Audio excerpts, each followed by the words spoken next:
Saludos amigos, hoy es 14 de septiembre, mi nombre es Marcos Barchilón, les hablo desde Israel con las últimas noticias.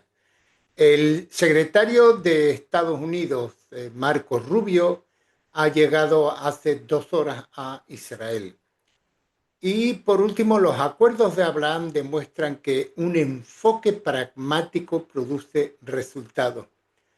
El secretario de Estados Unidos, Marco Rubio, como he comentado, aterrizó hace pocas horas en Israel el domingo por la mañana en medio de crecientes tensiones tras el ataque de Israel a Doha la semana pasada. Tiene previsto reunirse con el primer ministro Benjamin Netanyahu y visitar el muro occidental en Jerusalén y más tarde ese mismo día. El principal motivo oficial de la visita de Rubio es asistir a una ceremonia en el sitio arqueológico de la ciudad de David en Jerusalén. Rubio siente un especial cariño por la ciudad de David y aceptó la invitación de los funcionarios del sitio para participar en la inauguración del Camino de los Peregrinos, una antigua ruta que conectaba el estanque de Siloé y la ciudad de David con Jerusalén durante el periodo del Segundo Templo, cuando la ciudad se construyó alrededor del monte del templo. Rubio compartió una foto en su cuenta de X donde aparece siendo recibido por la prensa antes de partir hacia Jerusalén. De camino a Jerusalén me centraré en asegurar el regreso de los rehenes, encontrar maneras de asegurar que la ayuda humanitaria llegue a los civiles y abandonar la amenaza que representa Hamás. Hamás no puede seguir existiendo si el objetivo es la paz en la región. Además de reunirse con Netanyahu, Rubio también se reunirá con el presidente Herzog, el ministro de Asuntos Exteriores Gideon Saar y las familias de los rehenes. Desde Israel viajará a Londres para acompañar a la visita del presidente Trump a este país. Y mire, yo quiero ahora ponerles en el contexto de esos famosos acuerdos de Abraham y eh,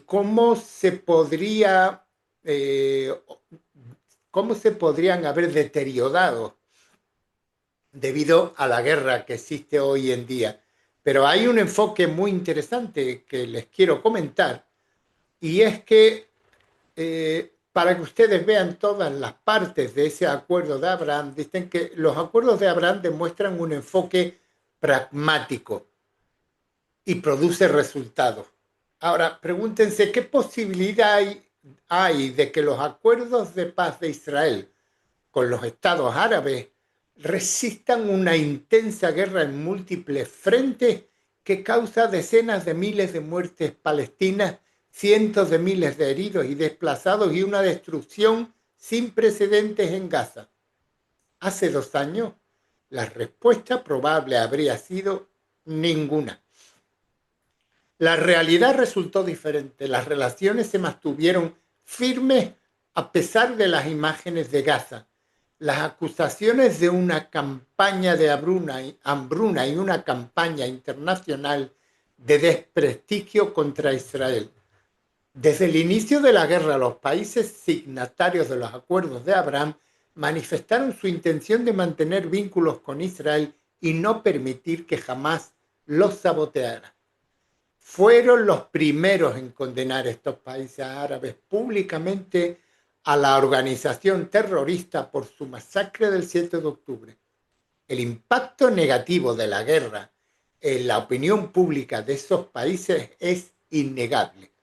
Incluso antes del ataque israelí en Qatar, la campaña de propaganda de Hamás había dañado gravemente la imagen de Israel y sus expresiones de solidaridad.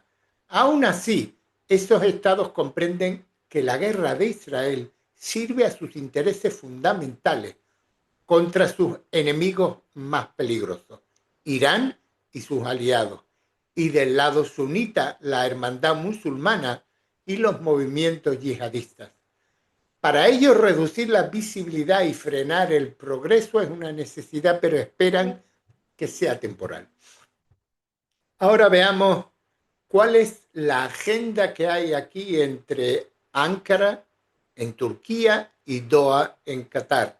Porque, por lo visto, Irán ha dejado un hueco en todo este puzzle, en toda esta área, que ahora quieren cubrirlo de alguna forma Turquía y Qatar. Y Turquía y Qatar son los principales patrocinadores de la hermandad musulmana y mantiene posturas ideológicas opuestas a la integración de Israel en la región y aspiran a expandir su influencia. Invierten fundamentalmente en este esfuerzo, aprovechando su capacidad para presentarse como mediadores. El colapso del eje chií liderado por Irán creó un vacío que se apresuran a llenar. Esto es lo que les comentaba. No es coincidencia que ambos fueran los primeros en reabrir embajadas en Damasco bajo el gobierno de Abu Muhammad al-Jolani y en impulsar el reconocimiento internacional y la reconstrucción de Siria. Ahora, Siria puede formar parte de todo este entramado, de todos estos acuerdos. Aún no es socio Siria. La idea de que Damasco se una a los acuerdos de Abraham es una ilusión.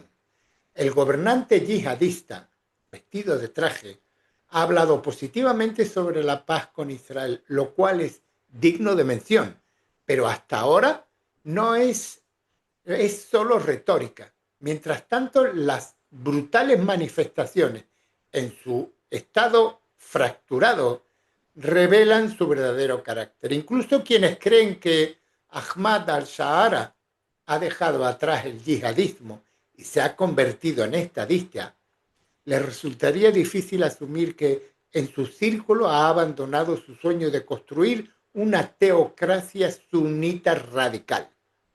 El desafío de los hermanos musulmanes para contrarrestar la influencia disruptiva de Turquía y Qatar y fortalecer la legitimidad para la expansión y profundización de los acuerdos de Abraham, también es necesario abordar el tema de la hermandad musulmana.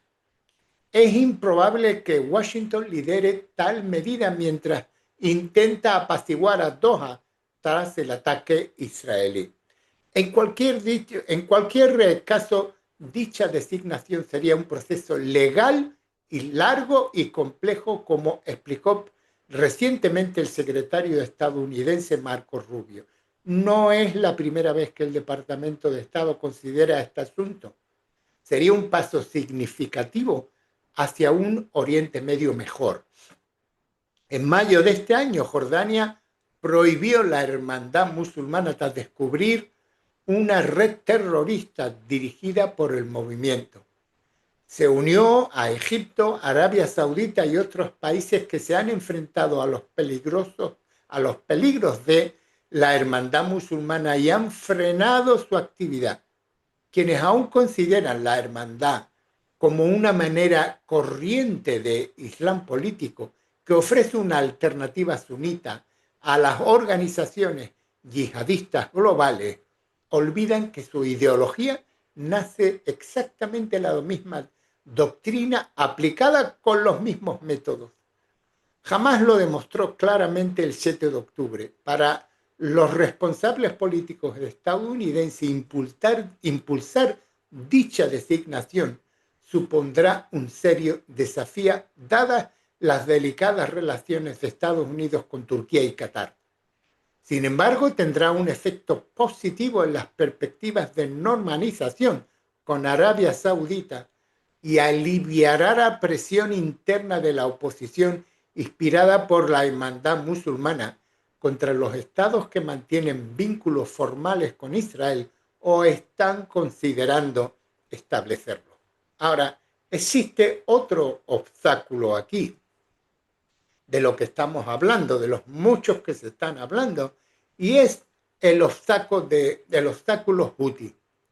Es otro obstáculo para alcanzar el máximo potencial de los acuerdos de Abraham. Son los hutíes. Controlan el estrecho de Bab el-Mandeb uno de los puntos de estrangulamiento marítimo más importantes del mundo. Su actividad ha interrumpido la navegación en el Mar Rojo, ha incrementado los costes del transporte y los seguros y ha perjudicado las cadenas de suministro globales. Más allá de las pérdidas económicas de cientos de miles de millones de dólares, sus acciones refuerzan la percepción de un antiguo Oriente Medio amenazado por un vecino abusador respaldado por Irán. Washington parece creer que los hutíes se calmarán una vez que termine la guerra de Gaza, por lo que centra sus esfuerzos en poner fin a la guerra. Pero no está nada claro que esta sea la opinión de los hutíes, incluso después de que Israel decapitara a sus líderes. Incluso si se calman, seguirán siendo una amenaza regional y el próximo enfrentamiento solo se pospondrá. Tarde o temprano será necesaria una campaña internacional liderada por Estados Unidos para eliminarlo.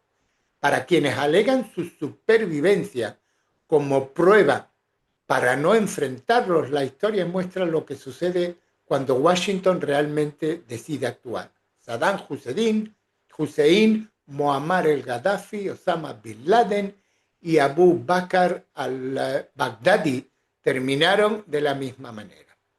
Y ahora viene el gran problema, el problema palestino. 32 años después de la firma de la Declaración de Principios de Oslo que condujo a su creación, la autoridad palestina se encuentra en su lecho de muerte. Ni siquiera la iniciativa del presidente francés Emmanuel Macron de reconocerla como Estado ofrece un resurgimiento. Es corrupta, inepta y apoya el terrorismo. El primer ministro Mohamed Tayeb describió la masacre de Hamás del 7 de octubre como una acción audaz y sin precedentes, un importante punto de inflexión en la historia de la lucha palestina. Israel deberá explorar paradigmas alternativos más allá de los que se han intentado repetidamente y han fracasado para resolver el conflicto. La declaración de Macron y las posibles respuestas de Israel aumentarán la presión sobre los países signatarios de los acuerdos de Abraham, especialmente los Emiratos Árabes Unidos. Los responsables políticos israelíes deberán tener esto en cuenta en sus reacciones. Los acuerdos de Abraham hicieron añicos la idea de que la normalización con Israel era imposible sin resolver primero la cuestión palestina.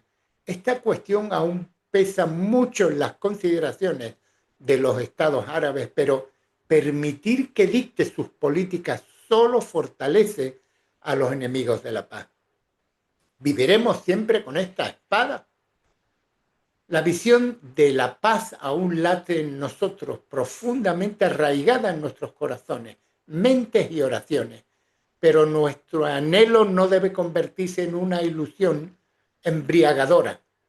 La verdadera paz solo llegará después de que las fuerzas del mal sean derrotadas y pierdan la esperanza, o junto con la guerra continúa contra ella, como sucede hoy en los países signatarios de los acuerdos de Abraham.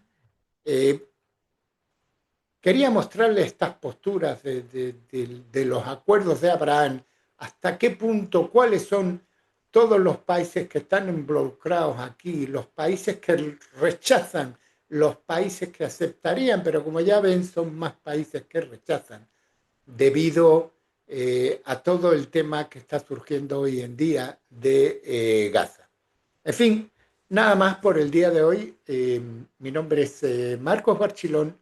Les hablo desde Israel y les envío desde aquí un cordial saludo a todos ustedes.